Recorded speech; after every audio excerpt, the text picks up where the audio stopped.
वहां exit poll का data क्या कह रहा है, एनालिसिस क्या कह रहा है, हम आपको एक एक करके सिलसिलेवार बताते हैं जी न्यूज पर। पोल्स ऑफ पोल, सबसे पहले आप देखिए, एनडीए को 370 से 390 सीट मिल सकती है। आईएनडीआईए को 130 से 140 सीट का अनुमान है। और ये जो आप डेटा इस वक्त देख रहे हैं, आंकड़ा इस वक्त देख रहे हैं, तमाम एग्जिट पोल का निचोड़ है। यानी जो जो बड़ी एजेंसीज ने एग्जिट पोल किए हैं, और एग्जिट पोल का निचोड़ ये कह रहा है कि एक बार फिर से बीजेपी की, एनडीए की पूर्ण बहुमत की सरकार बनने जा रही है। ये एग्जिट पोल का अनुमान है, और वो भी आंकड़ा पिछली बार से ज्यादा बड़ा है। पिछली बार एनडीए बीजेपी दोनों मिलाकर 353 तक पहुंचे थे, और इस बार ये 353 को क्रॉस करते हुए 370 से 390 का अनुमान है।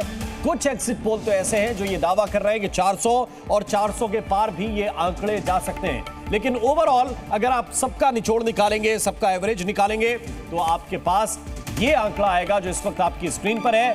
370 से 390 एनडीए, और आईएनडीआईए 130 से 140 सीट तक जा सकता है। अन्य को 35 से 40 सीट मिलने का अनुमान है। और इनमें अलग अलग जो छोटे छोटे दल हैं, जो दोनों गठबंधन के साथ नहीं लड़ रहे थे, कुछ जगह जगह पर निर्दलीय हैं, उनके लिए 35 से 40 सीट का अनुमान है। लेकिन ओवरऑल जो पिक्चर पिछले चुनाव में थी 2019 में, बहुत सी जगहों पर स्टेटस को हो रहा है। यानी कि वही आंकड़े आपको नजर आएंगे। मध्य प्रदेश में, उत्तराखंड में, कुछ कुछ तस्वीर आपको गुजरात में वही नजर आने वाली है लगभग। और बेहतर कहां हो रही है एनडीए के लिए, तो जवाब है बंगाल, जवाब है कर्नाटका। इनमें तस्वीर बेहतर हो सकती है, और जितने डैमेज की उम्मीद बिहार में थी, उतना डैमेज नहीं हो रहा है। और अब आपको दिखाते हैं एक एक करके सिलसिलेवार। जरा आप देखिए किस तरह से यह स्थिति बन रही है। 370 से 390 एनडीए को, 130 से 140 आईएनडीआईए को। दावा आईएनडीआईए का एक उनका एक निजी सर्वे है जो 290 के ऊपर है, और अदर्स को 35 से 40। इसी तरह देखिए, हम आपको मोदी 3.0 की गारंटी है।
लेकिन इसमें नजर आ रहा है कि 140 के पार विपक्ष नहीं जाता हुआ नजर आ रहा है।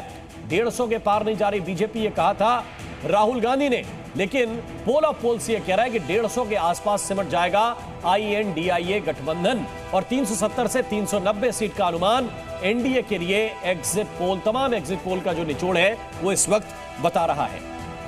इसके पीछे के रीजंस क्या है, इसके पीछे के कारण क्या है, ये भी काफी महत्वपूर्ण है। जिस तरह के मुद्दे उठाए गए, जिस तरह से बातें की गई, जिस तरह से अपने वोटर को कन्विंस करने की कोशिश की गई, उसमें नरेंद्र मोदी से पार राहुल गांधी नहीं पा सके हैं। नरेंद्र मोदी से INDIA गठबंधन के लोग पार नहीं पा सके हैं। वो अपनी बातों को बेहतर तरीके से लोगों तक समझा पाए और उनकी सरकार के काम को जनता ने रेट किया है। मैं केवल एग्जिट पोल के जो नतीजे हैं उसके अनुमान पर यह बात बता रहा हूं। एग्जिट पोल जो कह रहा है, जो डेटा दे रहा है, उसके अनुमान के आधार पर हम आपको बता रहे हैं। जरा बड़ी सीटें देख लीजिए। उत्तर प्रदेश जो बड़े स्टेट है, हर बार बातें करने की बजाय जमीन पर मेहनत करना या कार्यकर्ताओं को खड़ा करना, ये एक बड़ी चुनौती INDIA के सामने रह गई।